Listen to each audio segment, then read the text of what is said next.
வணக்க மக்களே, நாம இந்த ஆரோக்கியமான பதிவில் 60 வயதிற்கு மேற்பட்டிருக்கக்கூடிய நம் மூத்த குடிமக்கள் என்னென்ன மாதிரியான ஆரோக்கியமான உடற்பயிற்சிகளை செய்யும் போது அந்த 50-60 வயதிலுமே நலமோடு வாழலாம் அப்படின்றத பற்றி தான் நம்ம விளக்கமாக பார்க்க போகிறோம். ஸோ 60 வயதிற்கு மேற்பட்டவர்களுக்கும் உடற்பயிற்சி வேணுமா, கண்டிப்பாக செய்யணுமான்னு கேட்டிங்கன்னா நிச்சயமாக செய்யணும் வேண்டும் மக்களே. அப்போ தான் நீங்கள் ஆரோக்கியமாக இருக்க முடியும். உடல் அளவிலும் மனதளவிலும் அப்போ தான் நீங்கள் ஆரோக்கியமாக இருக்க முடியும்.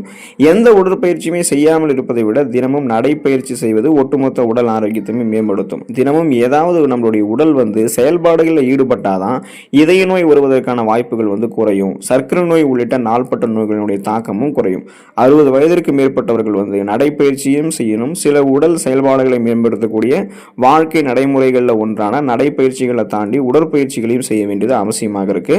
ஸோ அதை பற்றி நம்ம இந்த பதிவில் விளக்கமாக பார்க்க போகிறோம். அதை பற்றி பார்க்கறதுக்கு முன்னாடி இந்த வீடியோவுக்கு மட்டும் ஒரு லைக் கொடுத்துட்டு இந்த தகவலை உங்களுக்கு தெரிஞ்சவங்களுக்கும் ஷேர் பண்ணிடுங்க. ஏன்னா இது அவங்களுக்கும் பயனுள்ளதாக இருக்கக்கூடிய ஒரு ஆரோக்கியமான பதிவு தான்.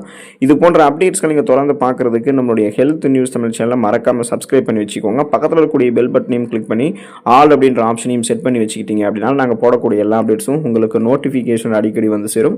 சரிவாங்க மக்களே, இப்போ வீடியோக்குள்ளே போயிடலாம். ஸோ நம்ம செய்யக்கூடிய இந்த உடற்பயிற்சி எதுக்கானதுன்னு கேட்டிங்கன்னா மூளையும் உடல் நலமும் ஆரோக்கியமாக இருக்கிறதுக்கு வேண்டிய தினமும் ஏதாவது நம்மளுடைய உடல் செயல்பாடுகளில் ஈடுபடும் பொழுது உடல் நலத்தை தவிர மனநலத்தையும் நம்ம மேம்படுத்திக்கலாம். உடற்பயிற்சிகள் நம்மளுடைய மனநலம் சீராக இருக்கிறதுக்காக தான் நம்ம செய்கிறோம். வயதாகும் போது ஏற்படக்கூடிய தடுமாற்றம், பதட்டம் போன்றவற்றை குறைக்கிறதுக்கு ஒரு சில உடற்பயிற்சிகள் இருக்கு. உடலை சமநிலையில் வைக்கிறதுக்கும் தினமும் நம்ம உடற்பயிற்சிகளை செய்ய வேண்டியது அவசியம். உடற்பயிற்சிகள் மனநலம் மட்டும் இல்லாமல் மூளையினுடைய செயல்பாட்டிற்கும் அவசியமானது. ஸோ நம்ம உடற்பயிற்சிகள் செய்யும் போது இந்த கை கால் வலி, மூட்டு வலி, முடக்குவாதம், தசைகளில் ஏற்படக்கூடிய வலி, முதுகு வலி இதெல்லாம் சரி பண்றதை காட்டிலும், பிபி, சுகர் ப்ராப்ளம், இதயம் சார்ந்த பிரச்சனைகளை சரி பண்றதை காட்டிலும், இன்னும் குறிப்பா பாத்தீங்கன்னா அந்த வயசானதுக்கு அப்புறம் ஏற்படக்கூடிய மறதி ஓரளவு கண்ட்ரோல் பண்ணிக்கலாம். அதே போல மூளை ஆரோக்கியத்தை மேம்படுத்திக்கலாம். மூளை நரம்புகள் இருக்கக்கூடிய இறுக்கங்களை தளர்த்தி அங்கே ரத்த ஓட்டத்தை மேம்படுத்துறதன் மூலமாக மூளை நமக்கு சுறுசுறுப்பாக இயங்கப்படும். மறதி ஓரளவுக்கு 60 வயதிற்கு மேற்பட்டவர்களுக்கெல்லாம் உடற்பயிற்சி செய்யும் போது கண்ட்ரோலாக இருக்கும். ஏன்னா மறதி அப்படின்றது ஃபுல்லாக நம்ம நிறுத்த முடியாது, ஆனால் ஓரளவு கண்ட்ரோல் பண்ணலாம். அதே போல் பார்க்கின்சன், அல்சைமர் போன்ற ஞாபக மறதி நோய்கள், அந்த ஜெனட்டிக் ரீசன்ஸ் வரக்கூடிய அந்த ஞாபக மறதி நோய்கள், டிமென்ஷியா ப்ராப்ளம் இதெல்லாமே நம்ம தடுக்கிறதுக்கான வாய்ப்புகள் நமக்கு கிடைக்கும். அதுக்காக தான் நம்ம உடற்பயிற்சிகளை செய்ய வேண்டியது ரொம்ப ரொம்ப அவசியமாக இருக்கு. 60 வயதிற்கு மேற்பட்டவர்கள் என்ன ஒரு விஷயத்தை கவனிக்கணும் அப்படின்னா, இவங்கெல்லாம் வீட்டிலேயே அதிக நேரம் அமர்ந்திருக்காம ஏதாவது உடல் செயல்பாடுகளில் ஈடுபடக்கூடிய உடற்பயிற்சிகளை செய்யணும். இது ஆண் பெண் அனைவருக்குமே பொருந்தும். அதுக்கு நீங்க யோகா, சில ஓரளவுக்கு எனர்ஜியை செலுத்தக்கூடிய உடற்பயிற்சிகள்லாம் நீங்க செய்யணும். அதுல தான் முக்கிய தாக்கம் சின்னதாக வாக்கிங் போகக்கூடிய இந்த உடற்பயிற்சி உங்களுக்கு இருக்கு. ஸோ ஃபர்ஸ்ட் அந்த குறு நடை, ஒரு சின்ன வாக்கிங் நீங்க போகணும். குறைந்த தாக்கத்தை ஏற்படுத்தக்கூடிய இதய உடற்பயிற்சி தான் சின்ன வாக்கிங்னு சொல்லுவாங்க, அதாவது குறு நடை அப்படின்னு சொல்லுவோம்.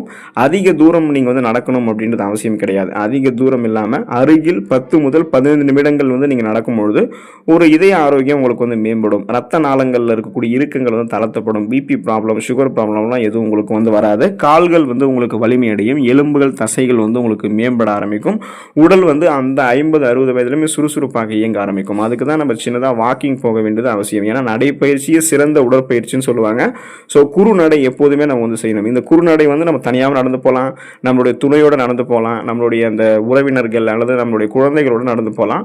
ஸோ இது எல்லாமே நம்ம சேஃப் தான். ஸோ உங்களால் தனியாக நடக்க முடியலன்னா யாரு கூடியாவது நீங்கள் நடந்து போகலாம். சின்னதாக வாக்கிங் பண்ணக்கூடிய இந்த உடற்பயிற்சின்றது உங்களுக்கு ரொம்ப ரொம்ப இம்பார்ட்டன்ட் தான்.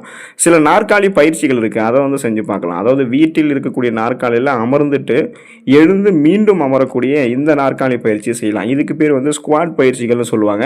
இதுக்கு உங்களுக்கு அதிக எனர்ஜி தேவைப்படாது. நீங்கள் ரொம்ப நேரம் எழுந்து உட்காரணும், வேகமாக எழுந்து உட்காரணும் அப்படின்ற எந்த விதமான ஒரு கட்டாயமும் கிடையாது. நீங்கள் அப்படியே அமைதியாக அமரலாம். கொஞ்ச நேரம் கழிச்சு கூட நீங்கள் எழுந்திருக்கலாம், திருப்பி அமரலாம், திருப்பி எழுந்திருக்கலாம். உங்களால் முடிந்த அளவுக்கு இந்த பயிற்சிகளை நீங்கள் செய்யும் போது கீழ் உடல் தசைகள் உங்களுக்கு வலுவாகும். உடல் பேலன்ஸ்டாக இருக்கும், அதாவது சமநிலை உங்களுக்கு மேம்பட ஆரம்பிக்கும். ஸோ இந்த மாதிரி நாற்காலி பயிற்சிகள் செய்கிறதுக்கு அந்த குஷன் மாதிரி இருக்கக்கூடிய சீட்டையோ அல்லது ஒரு கம்ஃபர்டபுளான ஒரு நாற்காலியோ நீங்கள் பயன்படுத்திக்கலாம். உடைந்த நாற்காலி அது போலலாம் பயன்படுத்தாதீங்க, அது ஒரு விதமான டேமேஜ் ஏற்படுத்தலாம். அதனால் நாற்காலி பயிற்சிகள் செய்ய வேண்டியது ரொம்ப அவசியம். உங்களுக்கு கம்ஃபர்டபுளாக இருக்கக்கூடிய இடத்துல உட்காந்து இந்த ஸ்குவாட் பயிற்சிகளை நீங்கள் மேற்கொள்ளலாம். உங்களால் முடிஞ்சால் நீச்சல் பயிற்சி நீங்கள் செய்யலாம். ஸோ ஒரு சில பேருக்கு 50-60 வயதிற்கு மேற்பட்டவர்களுக்கு நீச்சல் பயிற்சி தெரியும். ஏன்னா இளம் வயதிலேயே அவங்க தெரிந்து கொள்வாங்க. அவங்க வந்து நீச்சல் பயிற்சி மேற்கொள்ளலாம். நீச்சல் பயிற்சி உங்களுக்கு தெரியல அப்படின்னா, அந்த 50, 60 வயதில் நீச்சல் பயிற்சி செய்யலாமான்னு கேட்டீங்கன்னா, கண்டிப்பா செய்யலாம். அங்கீகரிக்கப்பட்ட நீச்சல் பயிற்சி நிறுவனங்கள்ல போயிட்டு, ஒரு நிபுணரோட நம்ம வந்து பார்த்தோம்னா, நமக்கு ஒரு அசிஸ்டன்ட் குடுப்பாங்க. அந்த அசிஸ்டன்ட்டோட நீங்க வந்து நீச்சல் பயிற்சியை மேற்கொள்ளும்போது, அது உங்களுடைய உடல்நலத்தையும், மனநலத்தையும் மேம்படுத்தும். அதுக்கு நீங்க வாரத்துல 1 அல்லது 2 நாட்கள், 6 அல்லது குளங்கள்ல நீச்சல் அடிக்கலாம். இந்த பயிற்சி உங்களுடைய மூட்டுகள வந்து இலகுவாக்குவதற்கு ஹெல்ப் பண்ணும். மூட்டு வலி, முடக்குவாதம், எந்த விதமான எலும்பு சார்ந்த பிரச்சனைகளும் இல்லாம பாதுகாத்துக்கும். மூச்சு பயிற்சியை கூட உங்களுக்கு ஆரோக்கியப்படுத்தும்.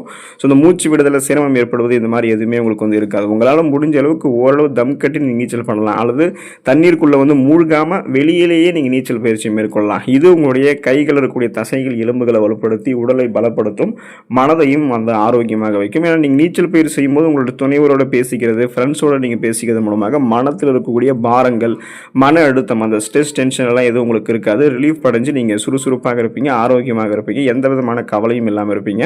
அதுக்கடுத்து சுவரில் புஷ்அப் செய்யக்கூடிய அந்த உடற்பயிற்சி வந்து செய்யலாம். இதுக்கு வந்து நீங்கள் சுவரில் தான் புஷ்அப் பண்ணணுமே தவிர கீழே தரையில் வந்து புஷ்அப் பண்ணக்கூடாது. ஏன்னா மேல் உடலினுடைய தசைகளை வலுப்படுத்துறதுக்கு சுவரில் புஷ்அப் பண்ணலாம். இதுக்கு அதிக எனர்ஜி உங்களுக்கு தேவை கிடையாது. நீங்கள் அதிக வெயிட்டையும் அப்போ நீங்கள் போட வேணாம். இது ஒரு நல்ல பயிற்சியாக இருக்கும். உங்களால் முடிஞ்ச அளவுக்கு சுவரில் வந்து புஷ்அப் பண்ணால் போதும். எனர்ஜியெல்லாம் அதிகமாக வேஸ்ட் ஆகாது. இப்படி பண்ணும்போது உங்களுக்கு வந்து கைகள் இருக்கக்கூடிய தசைகள், மூட்டுகள் வந்து உங்களுக்கு ஆரோக்கியமாக இருக்கும். அதனுடைய வலிமை வந்து உங்களுக்கு மேம்படுத்தப்படும். இதுக்கு நீங்கள் அதிக வெயிட் போடணும், ரொம்ப நேரம் வந்து வேகமாக பண்ணணும் அப்படின்றதெல்லாம் கிடையாது. அமர்ந்த நிலை பயிற்சி வந்து நீங்கள் செய்யலாம். ஸோ ஒரு நாற்காலியில் அல்லது கட்டில் அமர்ந்தபடி காலை தூக்க வேண்டும். இது வந்து உங்களுக்கு கால் தசைகளை வந்து வலுப்படுத்தக்கூடிய பயிற்சி. இது வந்து தடுமாறி கீழே விழக்கூடிய அபாயத்தை உங்களுக்கு குறைக்கும். அதுக்காக தான் இந்த அமர்ந்த நிலை பயிற்சி வந்து செய்யணும். ஏன்னா 50, 60 வயதிற்கு மேற்பட்டவர்களுக்கு தடுமாற்றம் அப்படின்றது இருக்க தான் செய்யும். அவங்க அமர்ந்த நிலை பயிற்சியெல்லாம் மேற்கொள்ளும் போது ஸ்ட்ராங்காக அவங்கள வந்து மேம்படுத்திக் கொள்ளலாம். ஒற்றைக்கால் சமநிலையும் இதில் வந்து அடங்கும். ஸோ அதாவது சூரிய நமஸ்காரம் பண்ணுற மாதிரி இருக்கும் கிட்டத்தட்ட இது வந்து. ஸோ இந்த பயிற்சிகள் வந்து சமநிலையை உங்களுக்கு வந்து பராமரிக்கிறதுக்கு ஹெல்ப் பண்ணும். சில நிமிடங்கள் வந்து நீங்கள் ஒரு காலில் வந்து நிற்கணும். ஒரு 5 நிமிடம் ஒரு காலில் நிற்கிறீங்க அப்படின்னா அடுத்து அந்த ஒரு காலை கீழே வச்சுட்டு இன்னொரு காலை வந்து மேலே தூக்கி வச்சுட்டு மாற்றி மாற்றி இந்த மாதிரி நீங்கள் காலை மாற்றி மாற்றி ஒரு 5-10 நிமிஷம் வந்து நீங்கள் நிற்கும் போது கிட்டத்தட்ட சூரிய நமஸ்காரம் மாதிரி தான் இருக்கும். அந்த ஒற்றைக்கால் சமநிலை பண்ணீங்கன்னா கால்கள் உங்களுக்கு பேலன்ஸ்ட் ஆகும், எலும்புகள் தசைகள் வந்து வலுமடையும். எங்கேயுமே நீங்கள் தடுமாறாமல் நடக்கிறதுக்கு, பேலன்ஸ்டாக இருக்கிறதுக்கெல்லாம் அந்த ஒற்றைக்கால் சமநிலை பயிற்சி உங்களுக்கு வந்து உதவிகரமாக இருக்கும். நீங்கள் முடிஞ்ச சைக்கிள் ஓட்டுதல் பயிற்சி மேற்கொள்ளலாம். ஸோ நீச்சல் பயிற்சி போலவே சைக்கிள் ஓட்டுதல் வந்து இளம் வயதிலிருந்தே நீங்கள் வந்து பழகியிருந்தீங்கன்னா எந்த விதமான துணியும் இல்லாமல் நீங்கள் சைக்கிள் ஓட்டலாம். ஒருவேளை உங்களுக்கு வந்து ஒரு துணை வேணும் அப்படின்னா உங்களுடைய பிள்ளைகளோட நீங்கள் சைக்கிள் பயிற்சி மேற்கொள்ளலாம். இல்லைனா வீட்டிலேயே வந்து ஃபிக்ஸ் பண்ணி அந்த சைக்கிளை ஓட்டலாம். இல்லைனா வீட்டில் இருக்கக்கூடிய பழைய சைக்கிளை ஸ்டாண்டு போட்டபடி ஓட்டலாம். சில நிமிடங்கள், சில கிலோமீட்டர் சாலையில் சைக்கிள் ஓட்டி வரலாம். உடற்பயிற்சி உபகரணங்களில் ஒன்றான ஃபிக்ஸ்டு சைக்கிள், அதாவது நிலையாக ஒரு இடத்துல வந்து ஃபிக்ஸ் பண்ணி சைக்கிள் ஓட்டுவோம் பார்த்தீங்களா, வாங்கி வச்சு, அந்த மாதிரி இடத்துல கூட நீங்கள் சைக்கிள் பயிற்சி வந்து மேற்கொள்ளலாம். சைக்கிள் ஓட்டுதல் அப்படின்றது உங்களுடைய அந்த கால் மூட்டுகளை வந்து இலகுவாக்கும், மூட்டு வலியை வந்து உங்களுக்கு சரி பண்ணிடும், உற்சாகத்தை வந்து உங்களுக்கு ஏற்படுத்தி தசைகள் எலும்புகளை வந்து உங்களுக்கு சிறப்பாக வைக்கும். கொலஸ்ட்ரால்களை உங்களுடைய உடலில் தேங்க விடாது. ஸோ ரத்த நாளங்களை படிந்திருக்கக்கூடிய கொலஸ்ட்ரால்கள் வந்து கரைக்கப்படும் நீங்கள் வந்து சைக்கிள் ஓட்டும் போது. அப்போ இதயத்திற்கு வேண்டிய ரத்த ஓட்டம் கரெக்டான லெவலில் உங்களுக்கு கிடைக்கும். பிபி ப்ராப்ளம், சுகர் ப்ராப்ளம், மாரடைப்பு, பக்கவாதம் இந்த மாதிரி எதுவுமே உங்களுக்கு இருக்காது நீங்கள் சைக்கிள் ஓட்டும் போது. ஸோ இந்த உடற்பயிற்சிகளை நீங்கள் தொடர்ந்து செய்து கொண்டே இருக்கீங்க அப்படின்னா ஆரோக்கியமான முறையில் உங்களுடைய உடல் வந்து 50, 60 வயதிலுமே வந்து உங்களுக்கு மேம்பாடு அடையும். அந்த வயதிலுமே உங்களுக்கு எந்த பிரச்சனையும் இல்லாமல் நீங்கள் நலமோடு இருக்கலாம். இந்த உடற்பயிற்சிகளை செய்து கொண்டு யோகா பயிற்சிகளையும் செய்து கொண்டு நலமோடு இருங்க. அடுத்த ஆரோக்கியமான பதிவில் மறக்காமல் சந்திப்போம். நன்றி மக்களே.